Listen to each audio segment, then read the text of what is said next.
keeping you up to speed on all your Colorado teams. It's time for Coffee Break.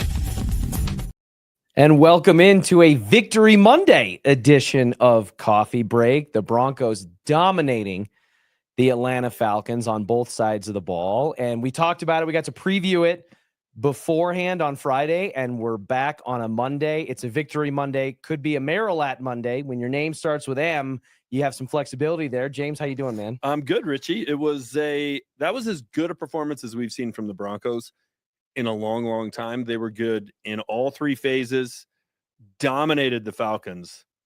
I think the big question, though, when you come out of it is, are the Broncos that good or are the Falcons that bad? Because that is, I mean, at this point, and the Broncos even posted it, right? The graphic of the NFC South champs. They beat all four teams in the NFC South. The worst division in football. It was won last year by a team that wasn't even 500. So they dominated that division. They beat the Jets and they beat the Raiders. That's how they've gotten to 6.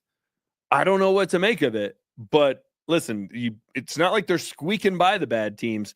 They're dominating the bad teams, and that's certainly in the last three games against, Carolina, New Orleans, and now Atlanta. So plenty to be cautiously optimistic about. That's how I'll put it. Yeah, listen, I think I know what to make of it, and I think that it is disingenuous to just write off the entire NFC South as just a bunch of bad teams. New Orleans and Carolina, I'll give you. Bryce Young has been a disaster. They switched to Andy Dalton before he got in a car accident, and now they're back. And the Saints, after coming out of the gates as hot as any team in the NFL for 2 weeks, have fallen apart. But they blew out Tampa Bay early in the season.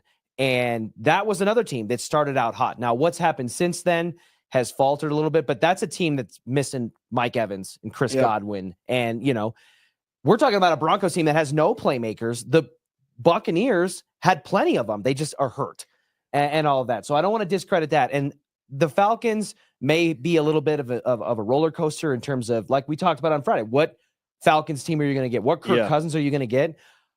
That's still a team that has Drake London, Darnell Mooney, a top 5 receiver statistically in the NFL, Bijan Robinson, who's a freak in terms of usage and the things he can do out of the backfield, Tyler Algier, who's an RB1 on 15 teams in the NFL right now.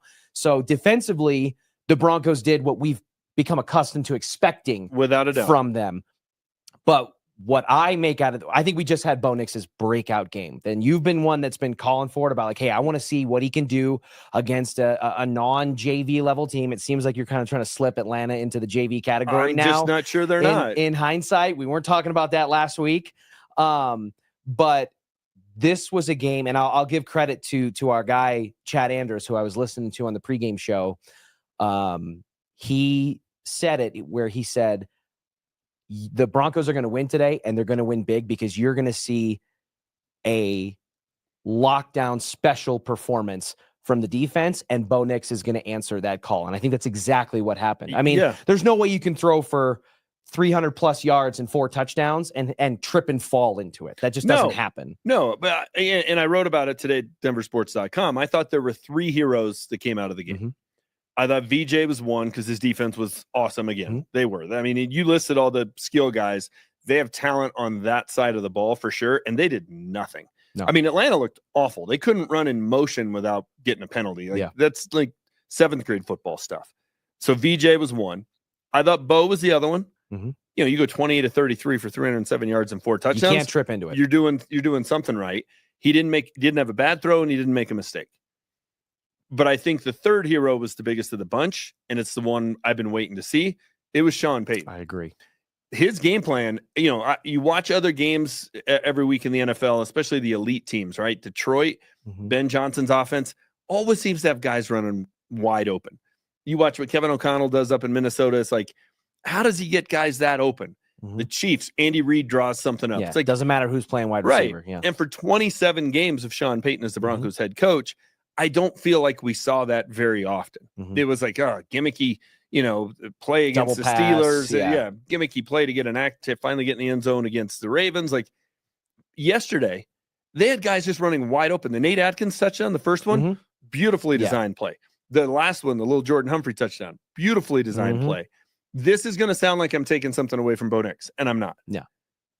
He had a couple of really nice throws down the middle of the field, But by and large, his 28 completions, he was throwing the ball to wide open guys. He was throwing wide receiver screens. You got to throw it accurate. You got to go to the right guy. But almost every NFL quarterback can make those throws. See, now because Sean Payton drew up such a good game plan. No, I see. And this is we can't Who just can't throw this wide receiver screen to Troy Franklin? We can't. You can't do this. You can't have it 80% of the way up and making rational, logical sense, and then just try to stuff the 20% in there at the end. Sean Payton drew up a great game plan. I think I could have scored on that Nate Atkins touchdown, and that's not a flex to me. How many points did they score if Jarrett Stidham's the quarterback yesterday? Not as many.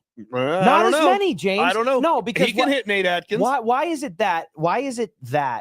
that's your viewpoint and not? We saw a great game plan from Sean Payton, and Bo Nix did what many have been asking him to do, which is elevate a surrounding cast that is not loaded with quality skill position players. I just don't think so. He elevated Nate Atkins, or Sean Payton's play design elevated Nate Atkins on the touchdown, because Nate Atkins isn't the guy opposing defensive coordinators lie awake at night and worry about. Why can't it be both? Why can't it be both? But they both need each other. Sean Payton can draw up the best game plan in the world. If he doesn't have a quarterback that can execute it, it doesn't matter. Which is what we saw when Russell Wilson was here with Sean Payton. He had a quarterback that couldn't execute what he wanted to execute, and it was a disaster. Now he has one, so Bo deserves credit for that. Look, they never had games where there were guys that wide open. Nobody's going to convince me. I feel like you're saying that. I don't know that nobody's going to convince me that a future Hall of Fame quarterback couldn't have executed that game plan yesterday. I just don't. I don't buy it. But why? Again, I'm not letting you take me down the Russell Wilson wormhole. I'm not going to do it. But if he could do it, why didn't it work last year? I don't know. Why did we go 27 games without seeing it from Sean Payton? Yesterday was by far his best performance. I agree. By a mile. I agree. I think part of the reason that we didn't see it is it took 27 games because he and Russell Wilson were oil and water. He couldn't execute. They didn't like each other. He couldn't execute what Sean Payton wanted him to execute. And then he got Bo Nix, and it took Bo Nix 8, 9, 10 weeks to be able to grow and develop to a point where he could. So that's why I think it took 27 games. Maybe. But he also had a future Hall of Fame quarterback for 15 games. He had Jarrett Stidham, who he wanted in there for 2 games, and it was worse. And then he had his handpicked quarterback. For a lot of games, it was pretty ugly. Against every good team, it's been pretty ugly.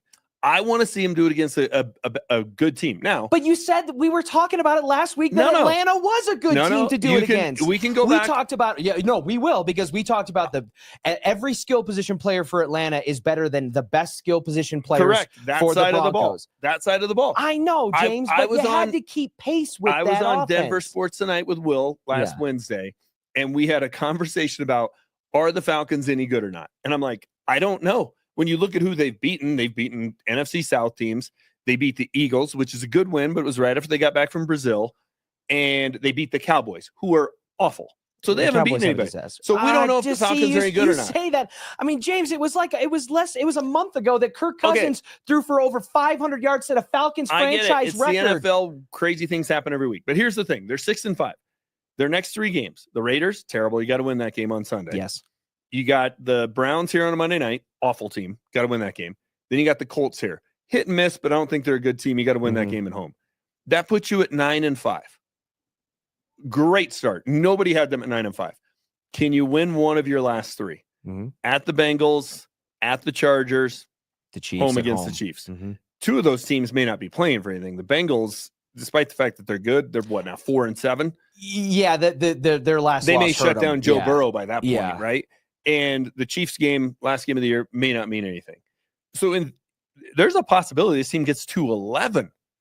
Okay, and they still would go into the playoffs if the only good team they play from here on out that actually plays their guys is the Chargers, and they lose that game. But you know what, James? Because now I can't believe you're making me do this. But we still won't know anything. These are still NFL teams. Every team in the NFL is good. The worst NFL teams. The Panthers are good. The Panthers can beat a team on any given week. They haven't done a very good job of it. You think the Panthers could beat the Lions? On a bad week, a team can get caught. How much food poisoning do the Lions have running through their locker room? If they play the game 100 times, I think the Panthers win 1 or 2. Fine, you're right. It's not college football. Yes, I get that. Okay, so but again, what I'm saying is I don't want to I don't think they stink. I think they stink. I don't think they stink. Well, they were in the same way that this Broncos team I don't think they stink because they have a defense that can keep I don't them think in they stink anything, either. and their offense is getting better every week. That Falcons offense has the firepower and the personnel to go toe-to-toe with any team in the NFL, be it the Lions, be it the Chiefs, whatever. They do, and they got eviscerated on Sunday. Defensively, the Broncos were awesome yesterday. Offensively, they were awesome yesterday. Special teams wise, Marvin Mims had a big punt return. They did. They were awesome. Like, they were good. They were great in all three phases. It doesn't make me a hater to say I want to see that against a good team. I don't think the Falcons are a good team. Do you think the Falcons are a Super Bowl contender? I think they could be a playoff contender. I don't know. Because they're in a terrible division. James, I think there's only like two teams, like one or two in each conference max, that you can say are true Super Bowl contenders. And a lot of times those teams don't go all the way. Okay, so if the Broncos could do that, do you think they look like that against the Lions, the Eagles? I mean, the list is more than 2 or 3 deep on each in each conference. And I'll say this: even in the Niners, did they do that against the Niners? Are the Ravens a good team? Yes. Okay. Well, even in the first half against the Ravens, Bo Nix was dealing the ball well. They came out and punched when first they scored and 10 second. points, and the only touchdown they got was on a gimmicky fourth down call. When Bo Nix left the field before the end of the first half, that was a 1-score deficit. We're and grading on a curve here. The defense gave up a quick scoring drive. Yeah. Then they came out and did it again. Yep. So and then the Broncos went 3 and out. But I know. But what I'm saying is Bo Nix had that Josh Allen kind of feeling where he's doing well. He took the team to a thing, and then he steps off the field. What's he supposed to do? Okay. And once the rails are off, and you're just trying to stay above water at that point. No. Well, here's the thing. It is a fact the Broncos have not beaten anybody that's very good. We can say the Bucs are all right. We can say the Falcons are all right. Because on any given Sunday, those teams can look really good. They can also look like hot garbage on any given Sunday, and that happened to be the 2 times the Broncos played them. Maybe the Broncos did that. Maybe that was them. That's a fact. It's also an offense that leads the league in 3 and outs. I'm not a bad guy if I point that out. That's a problem. I'm not saying you're a bad guy. I just want you to be able to give credit where credit is due. He was one of the 3 heroes. How is that not giving credit? I said there are 3 heroes. Write a column there. He's one of the 3 heroes. And then 4 times over the next 5 days, I feel like I'm going to hear you saying something that's mean. No, that's not mean. It's not mean to point out facts. Here's what I'll say when it comes to the Broncos and where they stand right now. I'm not ready, just like because we had this conversation last week. I'm not, and I think I'm jaded, and this is part of the reason why I'm not ready to say the Broncos have found their next franchise guy quite yet. But I'll say this. Thank you. I'm getting excited. Me too. I'm getting warmer. Me too. I'm getting warmer. I'm getting excited. And I think that if you're a Broncos fan, there is nothing wrong with setting a hope, dare I say, an expectation that in 4 to 5 weeks, we're talking about a wild card playoff team. I really don't think that's... Oh, Richie, if they don't make the playoffs at this point, it'll be a disappointment. And I'm getting excited too. What I wrote today was Sean Payton, maybe he got his mojo back. And look, it's tough as a play caller when you don't know the strength of all the different guys you've got to work with, right? Because you got to call plays that play to your quarterback strengths first and foremost, but then, hey, what does my offensive line do well? What do my receivers do well? Watch the Troy Franklin touchdown. Quinn Minor's block on that is unbelievable. What does my offensive line do well? Like, that takes some time to learn that. They pick up and carry running backs into the end zone pretty well. That was a great play. I mean, so maybe he's got his mojo back. If he has, then they have the right head coach. And if he has, that's going to help his young quarterback look like he did yesterday more often than not. I will be disappointed if this team doesn't make the playoffs. And I'll tell you this, based on how they played yesterday, because they're not squeaking by. No. Right? They're not winning by 3 against these bad teams. If they make the playoffs, I give them a puncher's chance based on what we saw yesterday. Because that was the team. The Falcons look like a hot mess, and the Broncos look like a well-oiled machine. Okay. Then that gives them a chance against anybody. There is credit that needs to be given, and I'm glad that you're kind of leaning in that direction to Sean Payton for turning what was undoubtedly a losing culture in that NFL locker room with the Broncos and turning it in a relatively compact amount of time into a winner. And I think that it's a foundational building block to build on. And I think that if Bo Nix continues to develop and Sean and him can continue to meld offensively the way that I think we've seen over the last 8, 9, 10 weeks, I do think that they can be a team, even this season, that has a puncher's chance against, albeit a good, if you're playing a wild card team, you're going to end up playing a really good team, a Super Bowl contending team. So I'll give them a puncher's chance. I hope the Chiefs are playing for something Week 17 at home so that we can run it back and see what that really looks like. And it would get them a heck of a lot more ready for a wild card berth. But this team, and I said Sean Payton was the biggest hero of the day. Mm-hmm. I wrote and said that it looks like he maybe has gotten his mojo back, which would be great. But they got 3 games coming up. They can't fall flat on their face. Mm-hmm. And last year, Christmas Eve, they had a game here against the Patriots, who were awful. Terrible. Who were quarterbacked by Bailey Zappi, and they lost. Sparky. It's not all on the quarterback. Like, he got him back in the game. Mm-hmm. He also was part of the reason they were down 23-7 heading into the fourth quarter. Mm-hmm. So I just cautioned everybody, because it does look like, well, yeah, you're going to go beat the Raiders. Mm-hmm. Well, what you just said about the Falcons applies to the Raiders. I agree. It applies to the Browns. I agree. It applies to the Colts. It's not like the Raiders. It's not like the Raiders, especially a divisional opponent where you're very familiar and you've played that team a lot or whatever, even though they've had a lot of moving pieces and whatnot.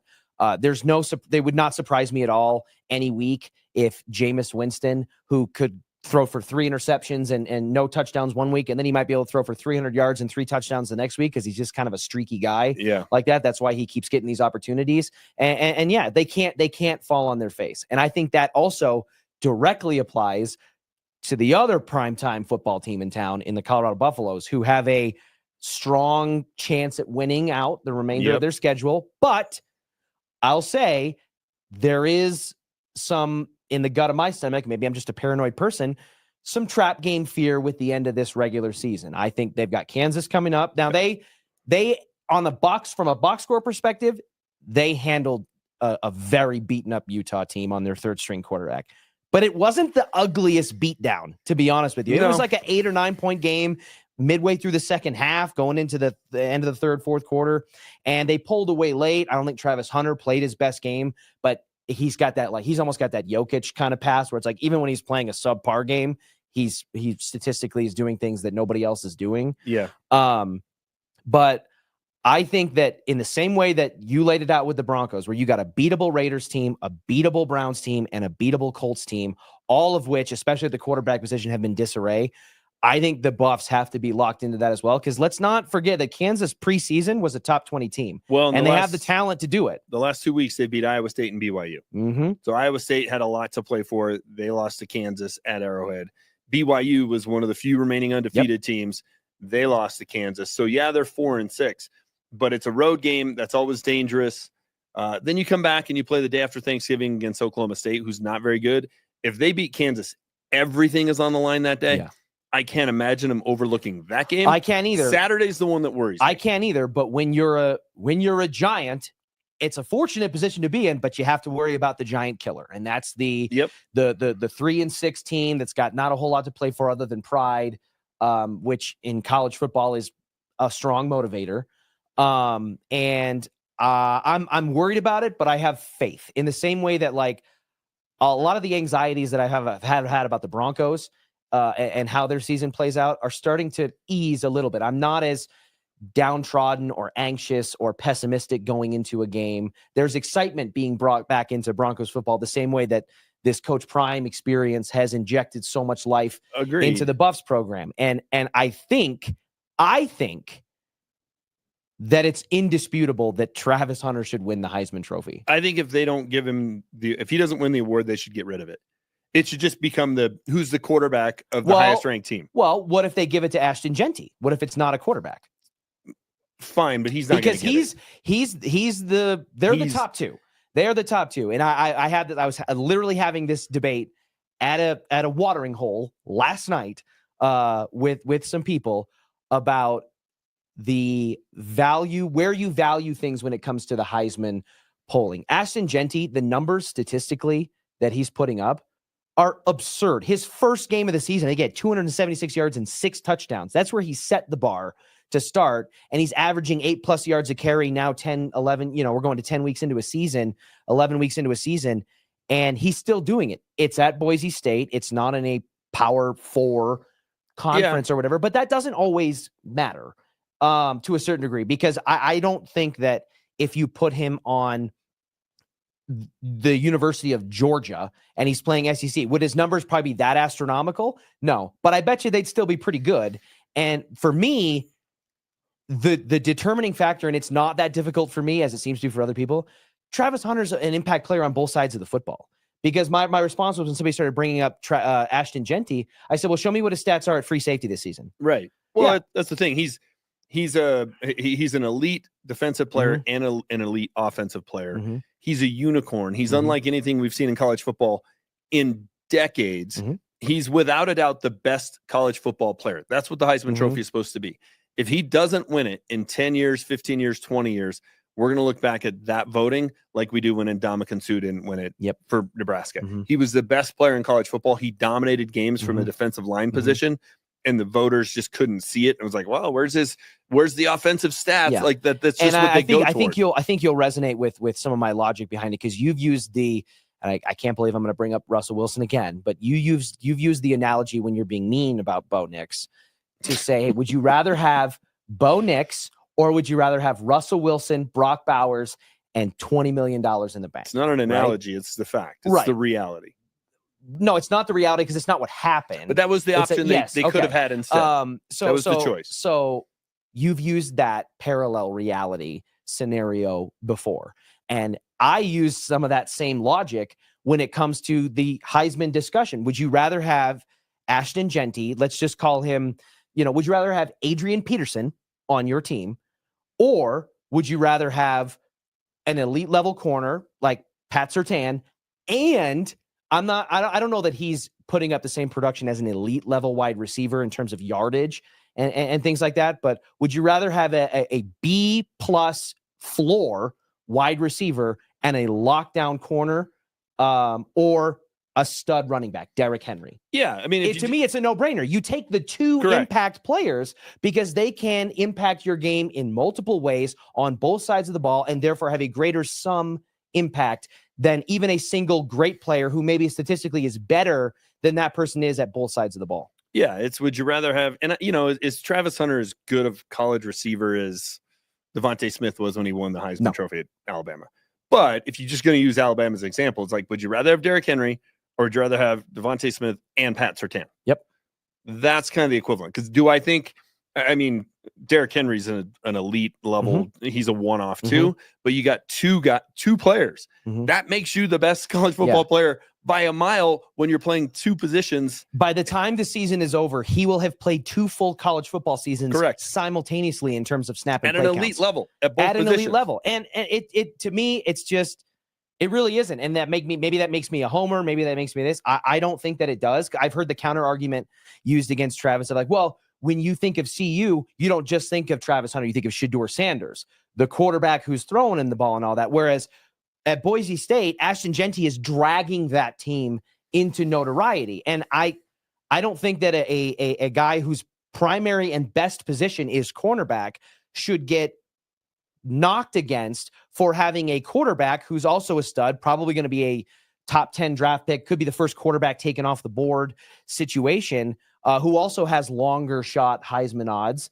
I don't think that should be taken away from him because Travis Hunter is part of the reason why Shedeur has some of the hype that he has around him. Yeah. And again, I just think the biggest thing is it's just such a unique situation, right? Like we've never seen it. And we may not, I mean, you never say never when you're talking about indefinitely into the future. I feel I can pretty confidently say, I know Dion has alluded otherwise, that he's got other recruits and things in the pipeline and guys that go both ways and all that. I'll believe it when I see it, that we're going to see somebody doing what Travis Hunter is doing on the national scale on both sides of the ball for the next decade or two. Okay. And so contrast that with, will we ever see a running back get 30 carries a game at a non-power 4 school and put up these kind of numbers? Yes, there will be a MAC running back at Akron, or wasn't there just one from Akron a couple of years? I'm blanking on his name. There will be one, right? And I go back to, it's a little bit like when Marshall Faulk was at San Diego State. He was the closest thing to Barry Sanders I had seen, but he's playing at San Diego State, and I think he finished third in the Heisman or whatever that year, maybe second. It's going to be, to me, a little bit of a similar thing because of who the competition is. And if I was a voter, and I have CU bias, so I'm trying to not have that cloud my judgment here, but I would look at it and say, one thing we will see again. We may see it again next season. The other thing I've never seen in my lifetime, and I'm 51 years old, and I probably will never see it again. I'm voting for that because I've never seen a defensive player dominate like Ndamukong Suh did, and it's a shame he didn't win the Heisman Trophy. Yeah, no, I agree with you. And traditionally speaking, we have these conversations where the latter half that ends up winning is a quarterback at one of the higher ranked Power 5 schools and all that. And I understand because the quarterback's the most important position in sports. In a lot of ways, it can be, especially cerebrally, one of the most difficult to play. And there's a lot of bias that goes there. But I think that it's rare that a skill position player has made such a compelling argument to the degree where this late in the season, he's the Heisman favorite. And I think it would be a shame for it to go any other direction than where it's going. Agreed. I have another question that I want to ask you as it relates to the Denver Nuggets. And the question is, in a game where Nikola Jokic is not playing, explain to me, James Marilat, why Jamal Murray should not be the leading scorer and contributor in said game. I can't.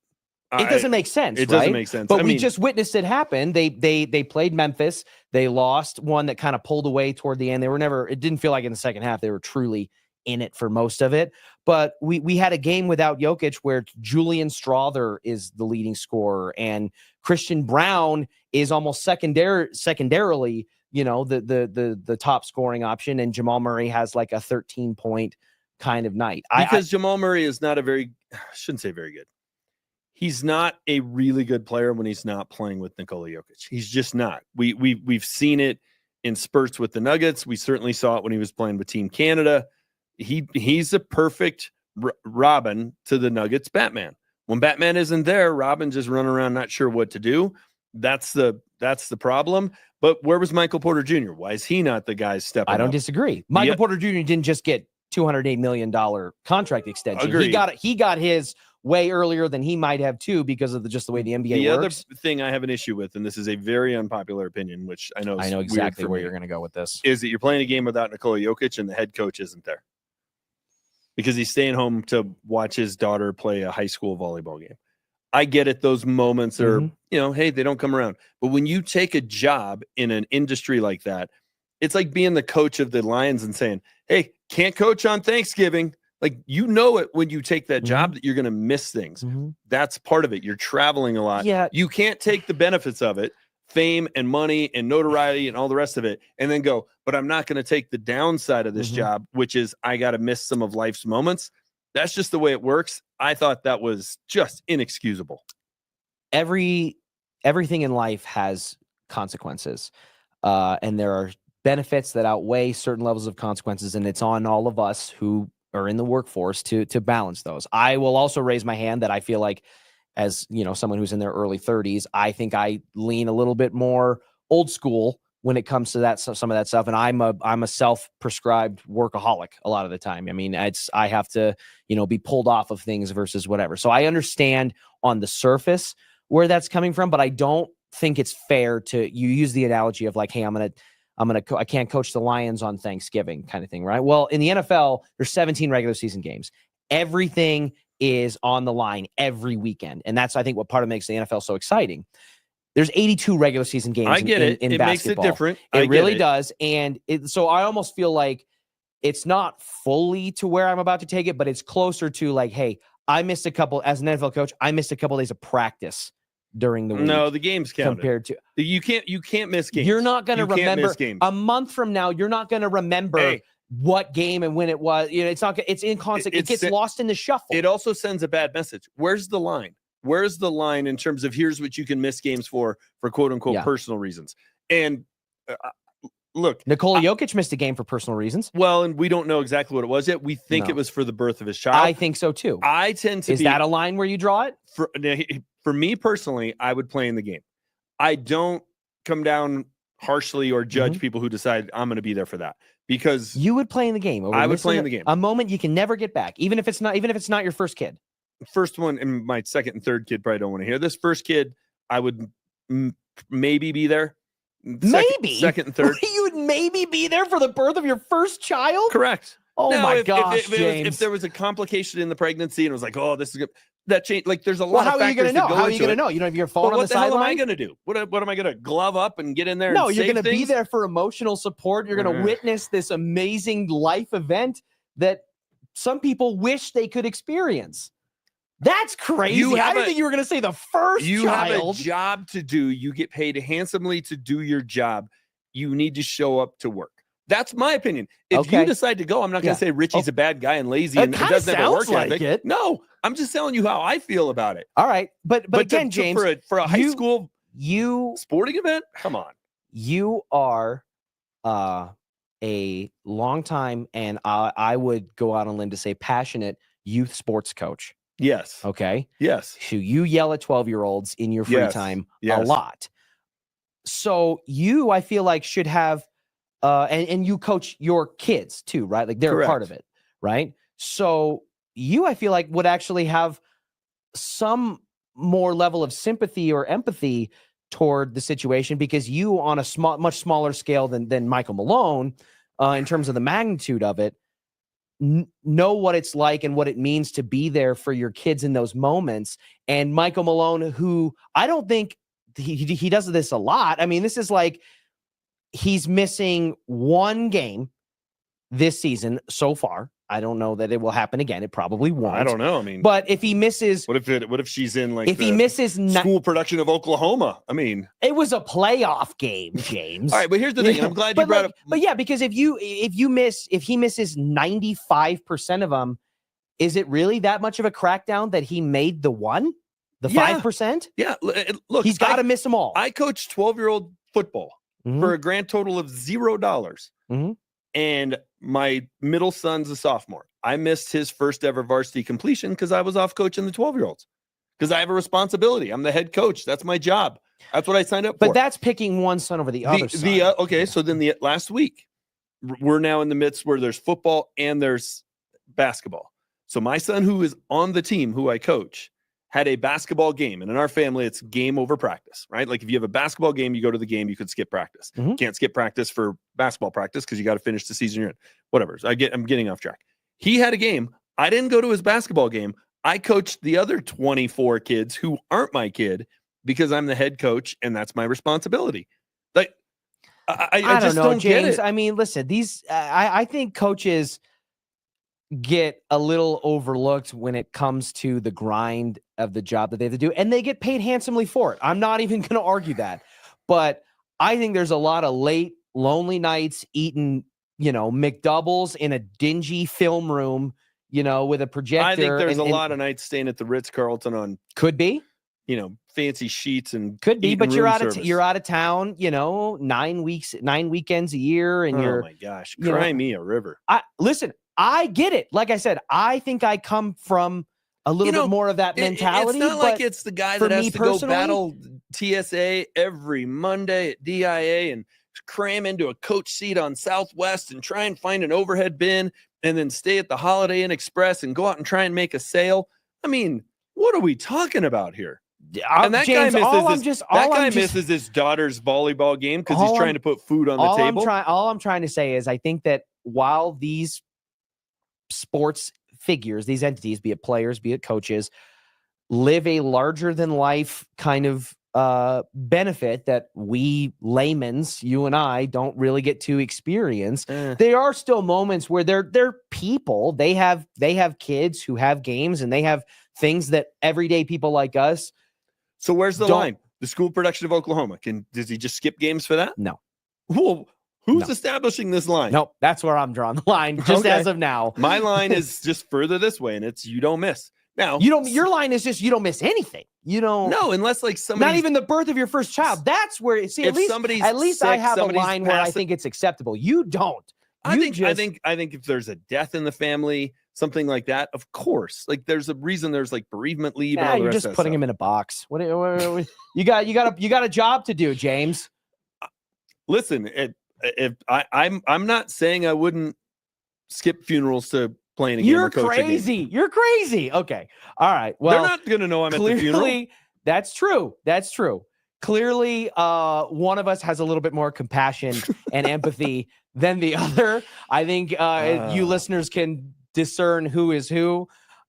James, it is truly, I learned something new about you. I feel like every time we sit across from each other, there's never a dull moment. And I can't wait to find out something that happens in the next 72 hours that will spur this up again. Thank you for joining me today. Always a good time, Richie. To all of you out there, have a great rest of your workday, and we'll catch you tomorrow.